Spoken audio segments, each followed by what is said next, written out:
Assalamualaikum warahmatullahi wabarakatuh. Selamat datang kembali di channelnya Mas Eka nih. Oke, masih bareng sama Mas Eka pastinya ya. Di video kali ini Mas Eka akan masih memberikan informasi seputaran KJP nih ya. Karena sudah banyak teman-teman yang ngecek ya, mengecek-ngecek tuh ya, di, statusnya sebagai penerima. "Oh, Mas Eka, saya sudah masuk nih." Mungkin teman-teman ada yang menemukan kasusnya sama seperti ini ya. "Mas Eka, saya sudah masuk ke DTKS, tapi kok ditolak ya, batal karena statusnya, dibatalkan karena desil." Desil itu apa sih, Mas Eka? Desil itu anak mana? Desil itu jenis apa gitu? Desil itu apa? Bagaimana caranya mengetahui kalau kita lolos desil gitu ya? Nah, di video kali ini Mas Eka akan kasih tahu informasinya. Tapi sebelum itu, mungkin yang teman-teman baru menemukan channelnya Mas Eka nih, silakan subscribe dulu channelnya Mas Eka untuk mendukung channel ini agar bisa berkembang lagi. Dan teman-teman juga bisa join di Telegram Mas Eka, Instagram, dan TikToknya Mas Eka yang ada di pojok sebelah kanan sini ya. Oke, langsung aja yuk kita masuk ke websitenya. Nah, di sini websitenya ya. Website KJP-nya ya, mungkin teman-teman sudah ada yang mengecek, bagaimana cara ngeceknya itu udah ada di video sebelumnya, Mas Eka akan singgung sedikit saja ya. Jadi teman-teman tinggal masuk di sini ya, periksa status penerima, kemudian masukkan NIK, pilih tahun 2022, pilih tahapnya tahap 2 ya, kemudian dicek, nanti di sini ada keterangan statusnya, kalau misalkan teman-teman diterima ya berarti diterima, kalau misalkan ditolak, di situ ada keterangan itu.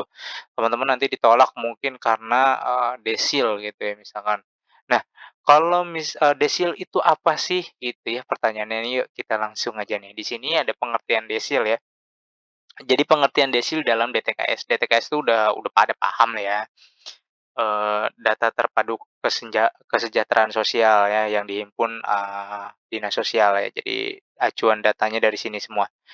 Jadi nih ya, rumah tangga dalam DTKS dikelompokkan ke dalam kelompok yang disebut desil. Jadi rumah tangga nih yang sudah kemarin teman-teman pada daftar itu dikelompokkan ya. Namanya desil, pengelompokan, rumah tangga.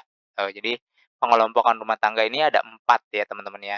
Desil adalah kelompok persepuluhan, tuh ya, persepuluhan yang menunjukkan tingkat kesejahteraan, rumah tangga. Jadi 1 sampai 10 dia disebut desil 1, kemudian 11 sampai dengan 20 dia disebut dengan desil 2.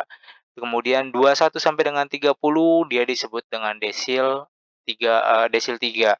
Kemudian 31 sampai dengan 40% dia disebut dengan desil 4 ya. Nah, ini pengelompokan dari rumah tangga dalam DTKS sebagai berikut tadi. Nah, yang masuk ke dalam DTKS ini adalah, kelompok atau DTKS itu berisikan kelompok-kelompok yang hanya 4 ini aja. Nah, indikatornya apa Mas Eka? Nah, kalau untuk indikatornya ini bukan ranahnya Mas Eka ya. Mas Eka, belum memahami indikatornya itu apa aja sehingga bisa dikelompokkan dari 1 sampai 10%, skala nasional gitu ya. Kita nggak tahu nih indikatornya apa, karena tiap daerah beda-beda ya. Yang di Jakarta mungkin disebut kurang mampunya mungkin, belum punya mobil misalkan kayak gitu ya. Nah, itu di Jakarta, sementara di Bekasi sudah punya motor disebut, orang mampu gitu, desilnya bisa lebih dari 40%. Nah, ini kan nggak tahu nih, makanya indikatornya apa, ini bukan ranahnya Mas Eka gitu ya. Jadi Mas Eka kurang begitu memahami daripada nanti ngomong salah ya. Ya coba teman-teman cari tahu informasinya lagi ya. Yang jelas, desil di dalam DTKS ini ada hanya 4 aja. Nah, kemungkinan besar ketika teman-teman tidak lolos KJP dari DTKS karena desilnya, nah teman-teman berada di ambang 40 lebih, 40% lebih, misalkan 41%. Nah, itu masuk desil 5 gitu loh. Desil 5 ini nggak masuk ke dalam DTKS, sehingga teman-teman tidak masuk nih, tidak lolos gitu ya. Jadi, banyak yang nanya seperti itu, "Kenapa saya nggak lolos karena desil? Desilnya kenapa?" Begitu kan. Nah, desil itu ini, jadi pengelompokan, pengelompokan rumah tangga ya, yang berada di dalam DTKS gitu. Jadi, rumah tangga itu dikelompokkan nih yang ada di DTKS jadi 4 bagian ya. Jadi, desil ini terbagi jadi 4, desil 1 sampai dengan 10% seperti yang ini yang tadi Mas Eka jelaskan ya. Ini agak ribet ya, agak belibet ya, mungkin teman-teman juga bingung, "Apaan sih, kagak ngerti lah begini-beginian, yang penting, apa, gua orang tidak mampu kok, masa tiba-tiba dibilang masuk 40% indikatornya apa?" Nah, itu tadi Mas Eka bilang indikatornya ini, beda-beda ya, Mas Eka juga masih belum kurang memahaminya indikatornya apa, tapi yang jelas hanya memberikan pengertian desil. Nah, jadi kalau misalkan nggak lolos desil ya berarti teman-teman tidak masuk ke dalam 4 kategori desil yang harusnya masuk dalam DTKS. Itu aja ya poinnya tuh. Kalau misalkan indikatornya apa dan segala macamnya, coba teman-teman cek cari informasi lagi dari sumber-sumber yang mungkin bisa dikatakan valid gitu ya teman-teman ya. Oke, jadi, pertanyaannya kalau misalkan tidak lolos DTKS-nya karena dari desil, ya berarti teman-teman tidak masuk ke dalam, 4 kategori desil ini ya, atau persepuluhan dari desil ini.